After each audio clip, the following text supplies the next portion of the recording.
জয় গুরু। আপনাদের সামনে আমি একটা ইষ্ট প্রসঙ্গ করব। একবার এক অল্প বয়সী মা, তার স্বামী ফরেস্ট অফিসে চাকরি করতেন। তারপরে মাও চেতেন তার স্বামী যেন দীক্ষিত হয়, কিন্তু সেই স্বামী হয়নি। কিন্তু সে অনেক চেষ্টা করেছেন, অনেকজনকে বলেছেন, কিছুতেও কিচ্ছু হয়নি। কিন্তু শেষে সে মানে চেয়েছিল কি দীক্ষা নিয়ে তার প্রাণের রক্ষা হোক। এমনই একবার কি হলো, দুর্ঘটনাতে তার প্রাণ হারালেন। সে আর বাঁচলেন না। মাটা অল্প বয়সী ছিলেন।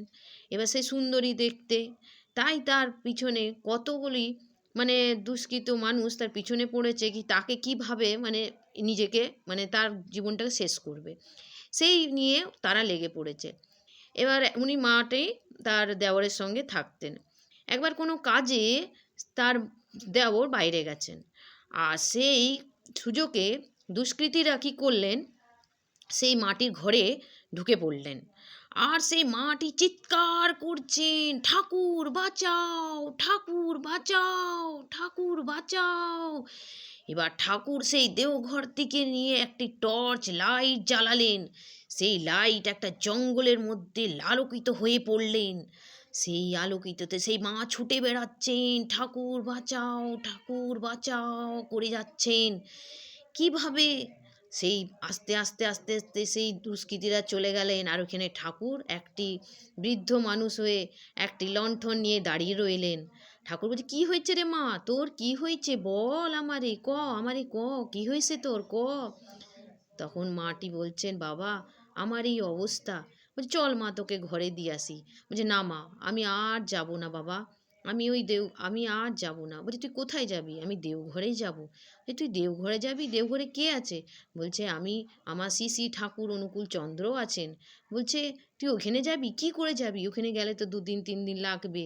সে আসামের ঘটনা এটা, তো যেতে তো অনেক দিন লাগবে। তোর কাছে টাকা নেই, পয়সা নেই। বলছে, না বাবা, তুমি যেমনি করে হোক আমাকে নিয়ে চলো। সেই রাত্রিবেলাতে ঠাকুর আস্তে আস্তে আস্তে করে তাকে স্টেশনে নিয়ে গেল। বলছে, শোন, এক কাজ করিস রে মা, ওখানে স্টেশনের মাস্টারের বইয়ের কোনো সন্তান নেই, তুই তার পায়ে পড়বি, মা মা করে বলবি, তারা খুব দয়ালু, দেখবি তোর কোনো উদ্ধার করবে। সেই মাটিকে ওইখানে স্টেশনে ঠাকুর রেখে দিয়ে আর চলে গেলেন, আর দেখা দেননি। তারপরে সে গেল, সে মাটিকে যে মা মা করলো। বলছি, তুই এত ভালো, তোর কেন রে মা, তোর এত দুঃখিত, এরকম সব ঘটনাটি জানালো। জানাবার পর তার স্বামীকে বলছে, দেখো এরম এরম ব্যাপার, সে দেওঘর যাবে। সেই দেখেন ঠাকুরের সে এমনই। আর সে মানে এবার বলছে, মা তুই এত কষ্ট করে এসছিস, একটু কিছু খাটা। বলছে, না আমি ইষ্টিবৃতি না করে খাবো না।